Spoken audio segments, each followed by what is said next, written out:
So this is my script for the closing disclosure, starting now. So this is your closing disclosure. A lot of the numbers here will look very familiar and you're going to see them like a million times, so be ready for that, okay? So, as you can see here, this is a 30-year fixed rate home equity loan. Down here, you see it's a conventional. Here, you see this is your loan amount. This is your interest rate. This is your monthly principal interest. You come down here, you see your added escrow, and this is your total monthly payment. Now, as you can see here, homeowners insurance and property taxes are part of your monthly payment, but anything else like an HOA would not be. Down here, you see you're receiving this much money because it says to borrower. So, happy day, yes? All that look good? Okay, cool. And we're going to go to the signature page here. So sign and date there for me. Here's my script for the note starting now. So this is your note. This entire stack supports these couple pages. Like I said, you're going to see your numbers like 100 million times. So once again, here's your loan amount, your interest rate. Your first payment is on February 1st, 2023. Your final payment is on January 1st, 2053. That shows it's a 30-year. Down here, you see your monthly principal and interest once again. Now, you do have the right to prepay. So if you win like the lottery or something and you want to clear it out, feel free. There's no backlash, basically. And down here, you see you have 15 days from the due date to pay. On day 16, you get charged a 5% interest on this number here. So we do not wait till day 16. Auto pay is your friend, okay? And just sign here for me. Do not date. We only date if we see the word date, okay? Deed of trust script starting now. So this is your deed of trust. This is what gives you ownership of the property, and this also connects your loan to the property, okay? What's most important here is that your name is spelled correctly. Okay, cool. So they take about 17 pages to let you know if you do not pay, foreclosure, okay? You pay to stay. If you don't, you won't. We are going to go to the signature page. Yeah. So sign here for me, no date. So this is your limited power of attorney / correction agreement. Basically, you're giving them permission to fix typos and things of that nature, but they cannot change the rules or the numbers without letting you know, okay? So this is your tax affidavit. This basically says you're responsible for paying any open property taxes. Sign here. Before I start with the script, this document is a document that is very specific to this company. I literally don't see it anywhere else. And I'm kind of leaving it in here so you guys can see how even if you come across a document that I haven't taught you or that you've never seen before, all you really got to do is read it and it kind of explains itself, okay?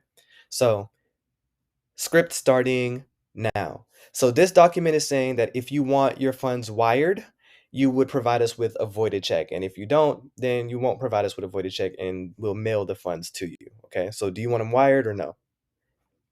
They'll tell me if they want it wired or not. If they want to go get a voided check, I tell them that they can grab it at the end when I'm double checking everything. Okay. Now back into character. Okay, cool. So sign here. Now, quick question. Even though you're the only signer, you're the only borrower, would you want the funds going into a joint account or not? Because if you do, then you would have to initial here and put who you want the joint account to be with. Okay, so before we get started, sometimes on the amortization schedule, you'll see that there is a signature, and sometimes on the amortization schedule, you'll see that there is not a signature. On this particular one, there is no signature, but I'm still going to go over it with you for the sake of the course. And just know that when you get to an amortization schedule, make sure you check to see if there's a signature or not. But if there's no signature, don't let it freak you out. But most of the time, there will be a signature, okay? Now, script starting now. So this is your amortization schedule. This is every single payment throughout your 30-year loan. We are going to go to the signature page because that's just more exciting. So this is your initial escrow account disclosure statement. These are your escrow payments for the next year, and this just shows you kind of when everything goes out. As you can see, property taxes come out semi-annually, and that's sometimes important on a later paper, okay? Sign and date here for me. So before we get started with the script, there's one thing you need to know about the notice of right to cancel. 9 times out of 10, there's more than one copy in there. You're going to get them to sign and date all the copies that are there, but you leave one of the copies with the signer. So after you leave, they still have the option to cancel if they want to cancel by the deadline. And then You just put the rest of them in the package again, okay? Now to the script. So this is your notice of right to cancel, okay? As you can see, today is December 23rd, and you have until midnight, December 27th, to decide, you know what, I don't want to do this anymore.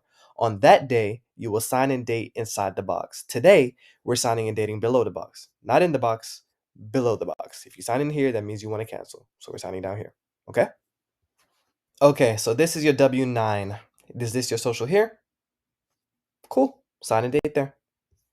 So this is your 456C. So even though they already have your tax info, this is basically saying they could pull your tax info if anything ever looks fishy, okay? Is this your social here? Good.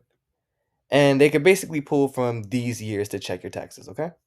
Sign, date here, and don't forget to check this box here. Okay, breaking character. Sometimes this box is not checked. This is something that a lot of notaries miss, so please don't be somebody who misses it, okay? Triple check this box. Even if you told them to check it, when you do your double check, check it. When you go on your card, check it again. This is the easiest thing to miss. Make sure this box is checked, okay? So this is your signature name affidavit. This is all the ways that someone has typed your name throughout the process. Typos are kind of normal here, but if any of these just can't possibly be you in any universe, please let me know, okay? Now, breaking character. The signature name affidavit is kind of complicated sometimes. So here, there's no extra name for her, so it's easy. She would just sign here, and she's going to sign here because those are the two places that we saw her name pop up. But down here, if you don't see any extra names here, don't add any, right?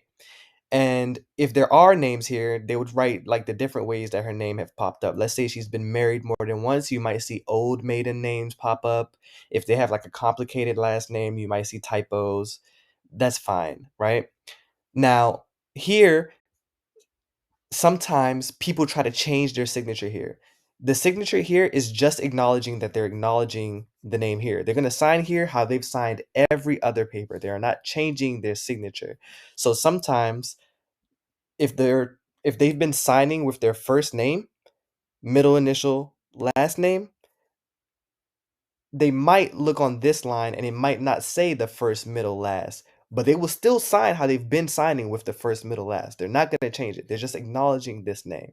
Now, let's say they see a name here and they're like, that is not me, and I'm not signing as that. I'm uncomfortable with it. That is totally fine.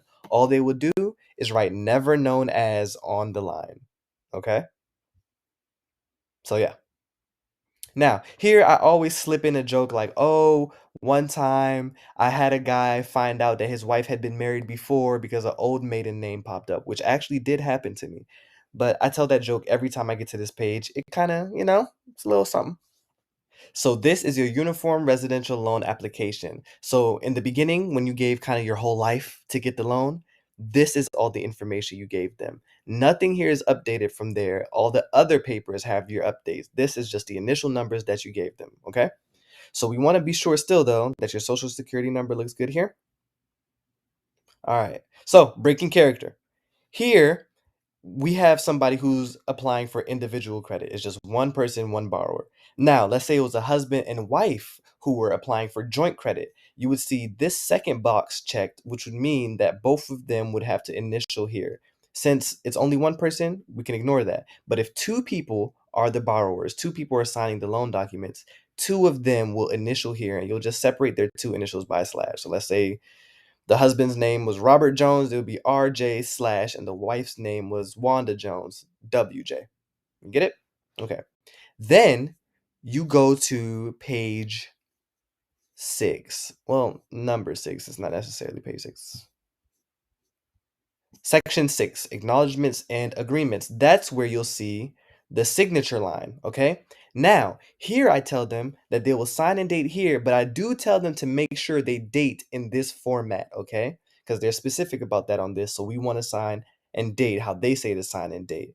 And to be honest, people write their birthday here, and I make a joke about that every time. So I'll go sign and date here and resist the urge to write your birthday because it gets everybody and they laugh at it, and to be honest, they still end up writing their birthday half the time. It's just like one of those things you have to pay attention to, because I cannot tell you how many times people write their birthday here, whether I say don't write it or whether I don't say don't write it. Okay, so pay attention to that. And that's that for this. Sometimes you'll see another signature line snuck in there, but it's not for this. So now let's get into some bonus stuff, okay? So this is a document that you'll see some variation of in a lot of the closings you get. They won't all look the same, but they'll all kind of have the same concept. So for this company, they call it the identification affidavit, which basically will be you as the notary acknowledging that you took some form of identification from the person to make sure that that is them, right? So here you see it says the identification affidavit. You certify under penalties of perjury that this person, the person doing the close, the person that's signing, did in fact provide you with an ID, valid driver's license, passport, anything, whatever. So here, driver's license number, I would write it in. Let's say they gave me a passport. I would just cross this out, initial it, say passport number, and write passport, the passport number in here. Then you'll write the issue date. Then you'll write the expiration date. Here they want their cell phone number. So I asked the person, hey, what's a good phone number for you? Write that down here, and then I will sign here as the notary public. Notice that the signer doesn't have to sign anything here. This is all for you. So you sign here as the notary public, you print your name, you print your address, you print your telephone number, and because they didn't sign, you don't stamp this. There's no signature for you to acknowledge. This is just a paper that's for you. So don't stamp this and look like an amateur. All right? So that is one. This is the email contact verification slash mailing address. So this is another thing that I only see this company do, but you get it filled out if it's in here. So I would have her name is right here. So I would have her fill out a good email address for her. Then I would ask her, do you want your mail to go to the property address? If she says yes, we leave this blank. If she wants to go to a different address, then we fill this out, right?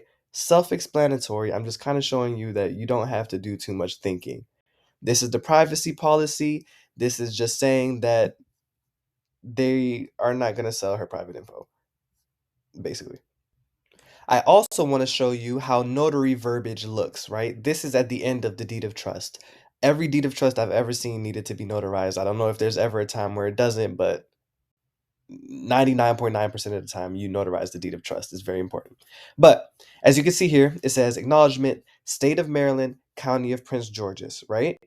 And then it goes on. You would write today's date. Before me, you would write your name, the notary.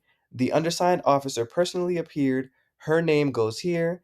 Known to me or satisfactorily proven to be the person whose name is slash are subscribed to within the instrument and acknowledge that he or she they executed the same for purposes therein contained. Very weird words to basically say, this is the person who's supposed to be signing the papers, and she proved it to me because I saw her driver's license. So I will sign here, I would print my name here, I would write when my notary commission expires, and then I would stamp it somewhere around here. And this is just where she signed on the deed of trust. Okay. Now, let's say I did the closing in a county that's not Prince George's. Let's say I did it in Montgomery County, but they had this pre-filled for Prince George's. When you're doing these, at least for here in Maryland, when you're doing these, the county that you did the closing in is the county that goes here. So I would cross this out. I would put my initials here, and then I would write in Montgomery County if I did it in Montgomery County, and then just do everything else normal. Okay, just a little caveat. And yeah, that's pretty much it, man. Like this stuff is easy. This stuff is very easy.